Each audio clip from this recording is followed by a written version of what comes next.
educational rock stars. Welcome to this teacher tech tutorial. Today we are going to be looking at Boom Learning and a beginner's guide to using Boom cards. Stay tuned.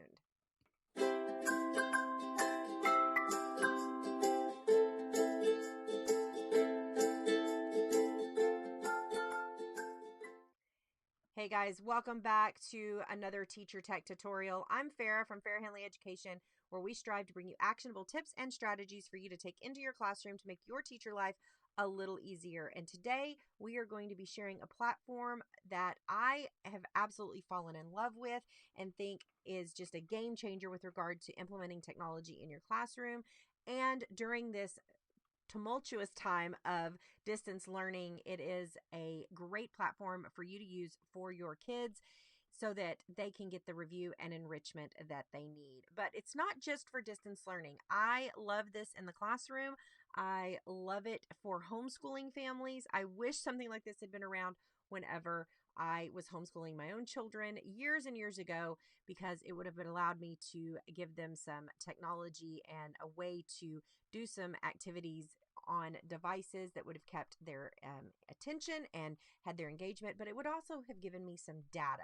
So the first thing we want to do is we want to look at what are Boom cards. So Boom cards are essentially task cards that you can assign to your students in order to complete different skills. And we're going to dive into what a deck looks like momentarily. But first, I want to go through how to set up your Boom account.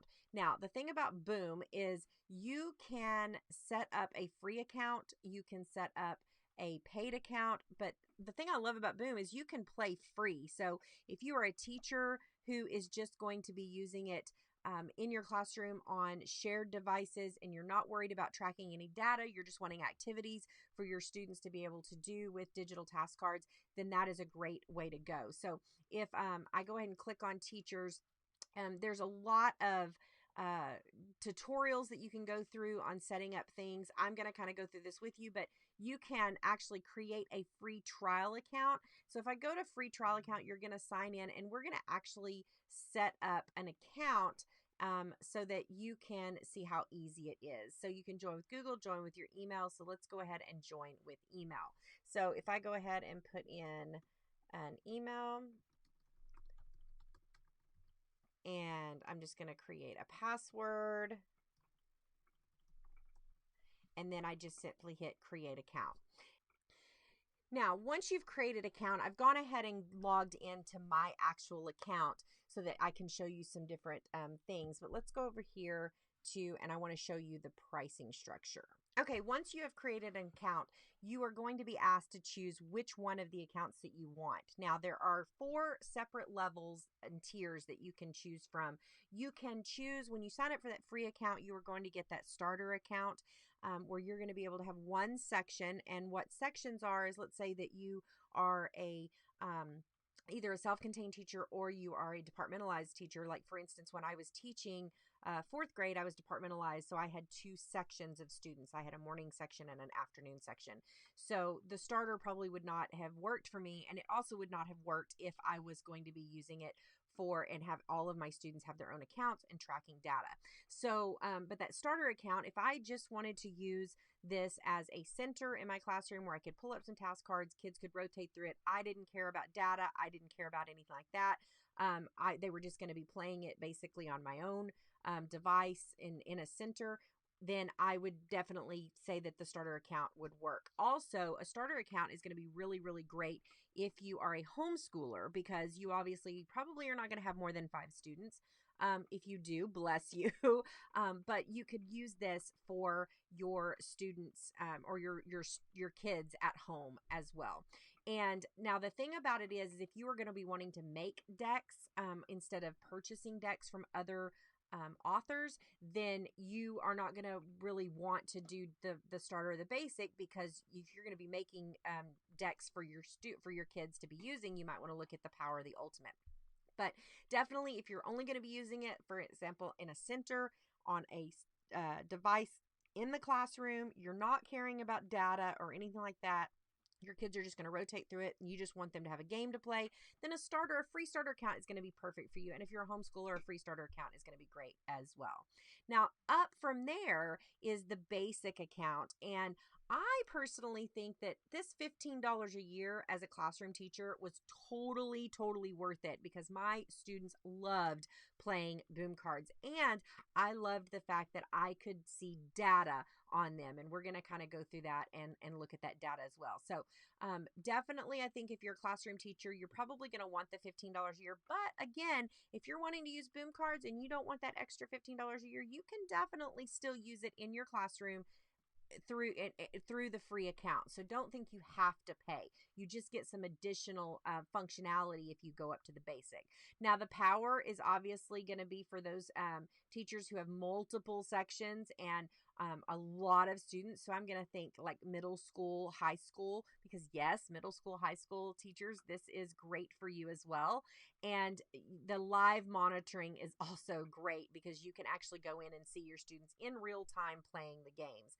Now, if you are like me and you want to be able to create decks, and we'll talk a little bit more about what decks are here in a moment, but if you're wanting to create decks for your students and not only for your students, but also for other teachers, you're definitely going to want to look at the ultimate package, and it's $35 a year. This is more for sellers. So like myself, teacher authors who are going to be creating those decks, or for teachers who have 8 sections, 200 students. That's what you can put in there. So typically your basic teacher, I know I don't mean to say basic, but your typical teacher is going to be fine with the basic level if you're wanting to track student progress, because you can put up to 50 students.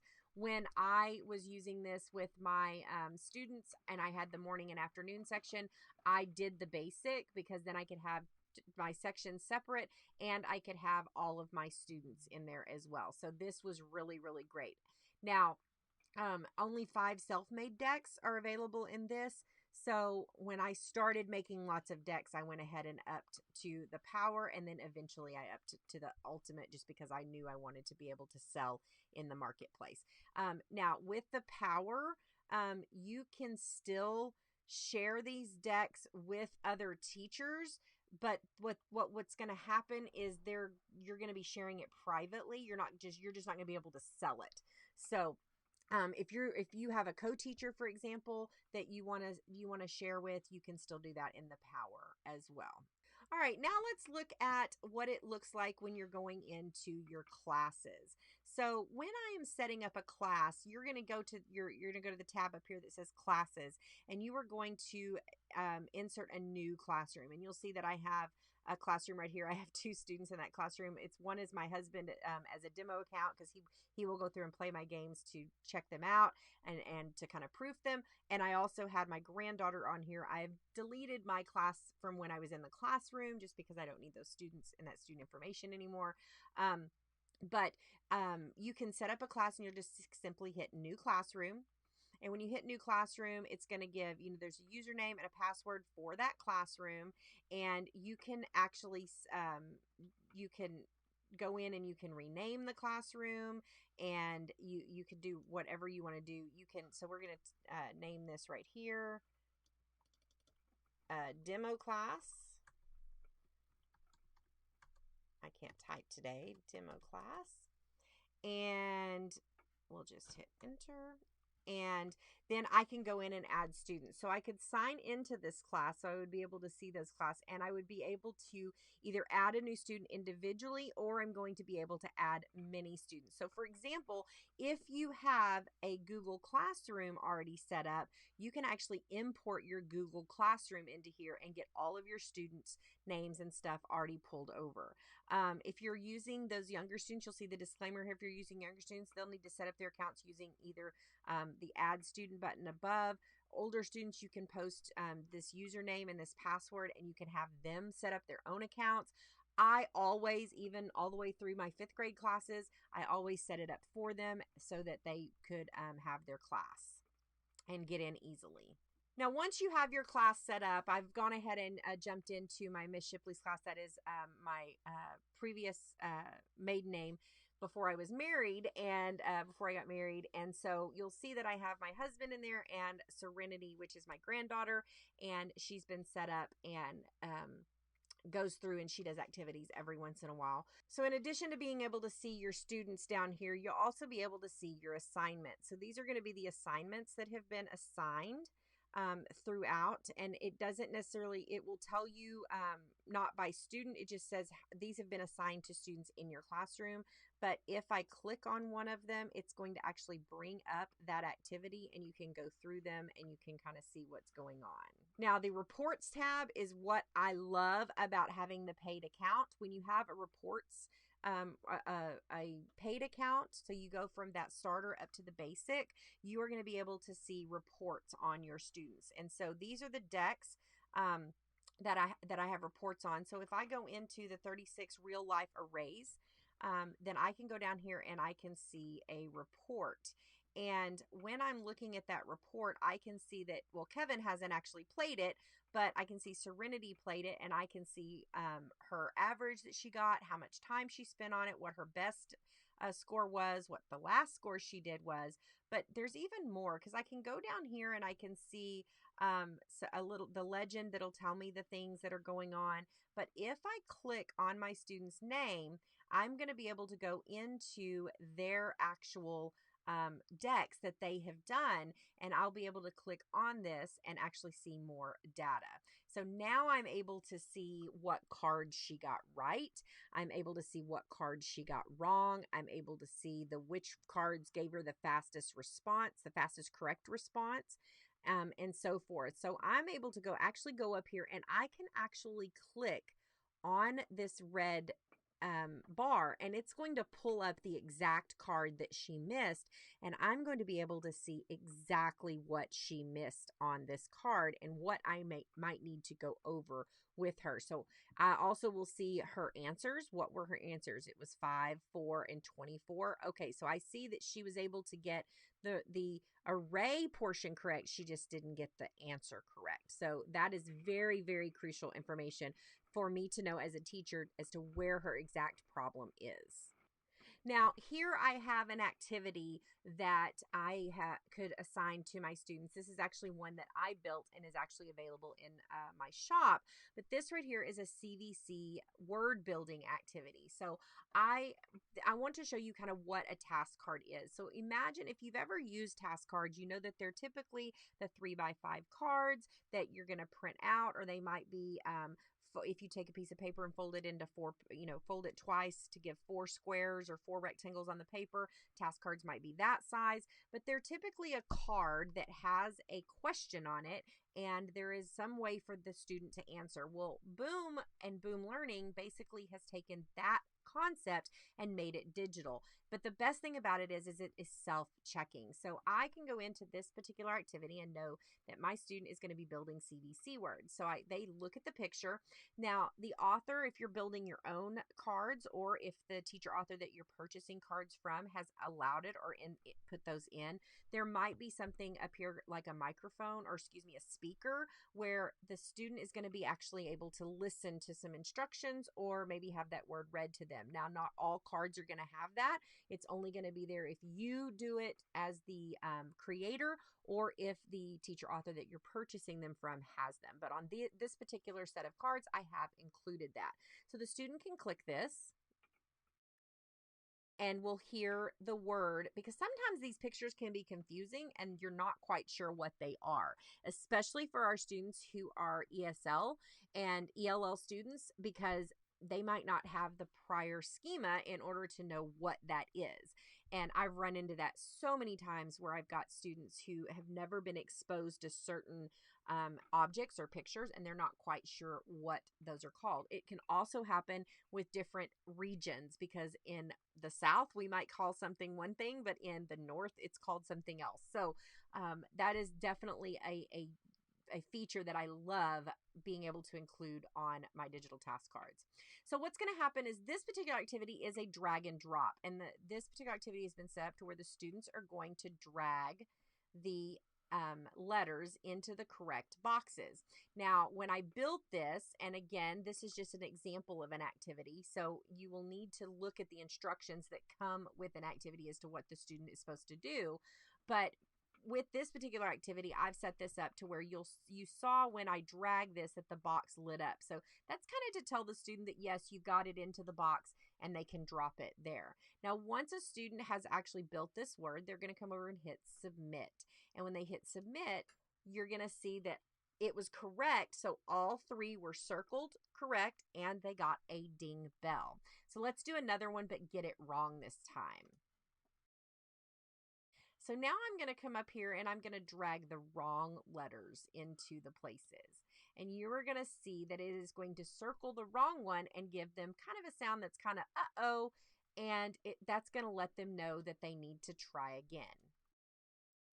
And obviously I got this one wrong and it cleared it. I love that about this, that it's going to actually clear the box, because especially with our younger students, they might not realize they need to remove the other letter.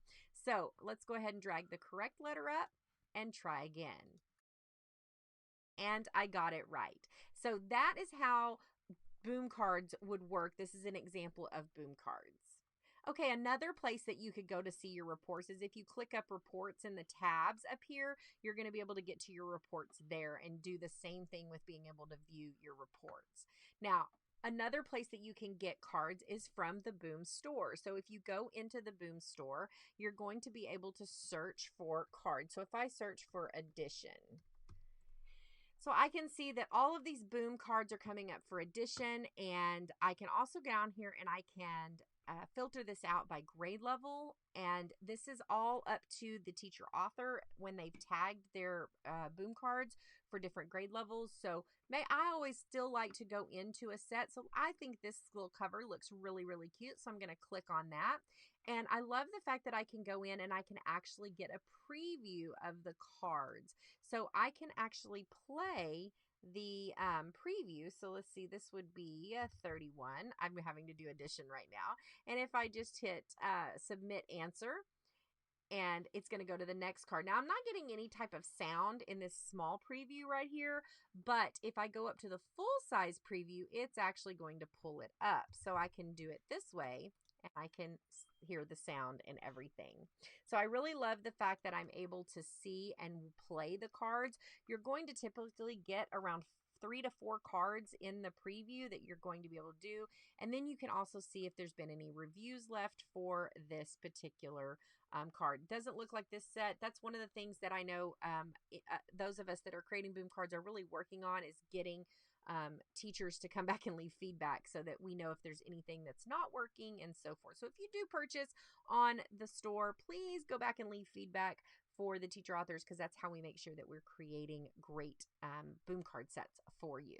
Now, when you go into the store, the other thing you might have noticed is that there are no dollar amounts down here. That is because Boom operates on what's called a point system.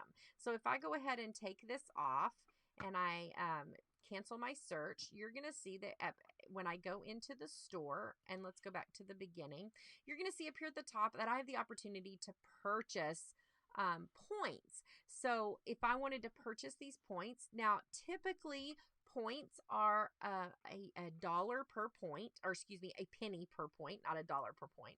Typically it's a penny per point, but you will see that as a teacher purchasing in the store, you are going to be purchasing in bulk and getting a discount if you purchase in bulk.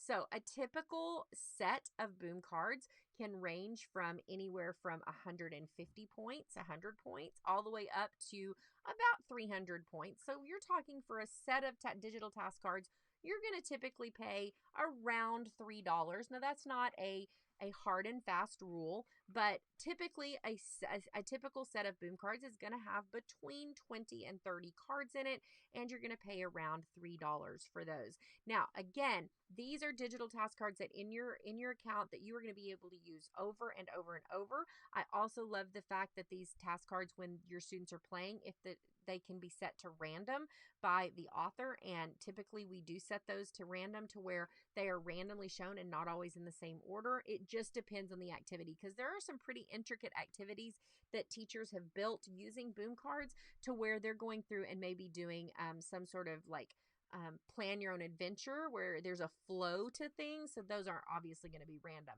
but you can use these over and over and over so that your students are going to get the practice and review the enrichment that they need. I always, whenever I was teaching, loved going ahead and purchasing the biggest bundle because I was obviously going to get the best bang for my buck. And for $98, I could get 10,000 points. And I will tell you that 10,000 points was plenty when I was using boom cards in my classroom. So if this is something you're going to be using a lot, obviously you don't have to go that far up. You could go up as just with the $10, and you could do that, and you could see that if I'm going to get 850 points, so I'm typically going to get about 3 decks for that $10, depending on maybe 4 decks, depending on where the teacher author has set the price of their cards. So it is great. It's an activity that you're going to use over and over and over again. And if you're using this from year to year with multiple students, multiple years of students, then you're obviously going to be using those for years to come. The other thing I love about boom cards is when a teacher author makes an update to their card, they're going to be able to, it's going to immediately go into your boom card. So you're not going to have to go re-download anything. If I go in and make an edit, which I've had to do, there have been a couple of times that I've had to go fix something because it wasn't quite working the way it was supposed to. But immediately when I did that, anybody that had purchased it, it updated in their library as well. When you purchase decks, you're going to be able to go up here and you are going to be able to click on your library, and you will see all the decks that you've ever purchased or that you have created and added to your library. Now, if you want to make a boom deck card, you can go into the studio where you can actually create your own decks. And there are many tutorials. This is a beginner's guide, so I don't want to get into creating your own boom cards, but you can create your own. They are so great. It has come so far in the last several years as for the types of activities that you can do. I definitely suggest you get in there and play around with it if you set up an account. Now, I jumped back over here to my classes. And again, like I said, you set up your new classroom. Importing a Google Classroom is so super simple. If you don't want to import your classroom, you can add a new student. I want to go through that. So if I add a new student, you simply add their name. So I'm going to add demo student. Uh-oh, I can't spell again. And then you can give them a password. So maybe I'm going to set up a kindergarten student. The password's going to be open. I simply hit OK, and look there. There is my demo student. So if I click on this little drop down arrow, I'm going to see where I can see a report for that student. I can see their password. I can assign students. So if I go to assign, I can actually go in and say, okay, I want to assign cards to just that one student. I don't want that student to have access to all the cards that have been assigned. And I love this for differentiation, especially if you've got students that need to work at a lower level or even students that need to work at a higher level. You are going to be able to assign decks to students individually, and you don't have to assign them to your entire class. All right, guys, thank you so much for joining me for this Teacher Tech tutorial for Boom Learning. Again, this was just a beginner guide. It is super simple to get set up and get started. So if you have purchased a bundle or you've purchased activities that include Boom cards, I definitely suggest that you go over and you try this out. Now, if you are doing this before the end of June of 2020, and you're watching this tutorial, there is a current promotion going on where teachers can get a free basic account, which is going to allow you to have the multiple students for distance learning. You are going to be able to get that through June 30th. And who knows if that will be extended with what's going on with regard to distance learning and everything that's going on right now. But right now, I do know Boom is offering a free basic account for teachers for their students using during distance learning. And that will give you an opportunity to jump in and use the Boom Learning platform, get to know it, and decide whether you want to use that when you go back into the classroom next year. Thanks for joining me for this Teacher Tech tutorial, and we will catch you on the flip side. Keep being educational rock stars.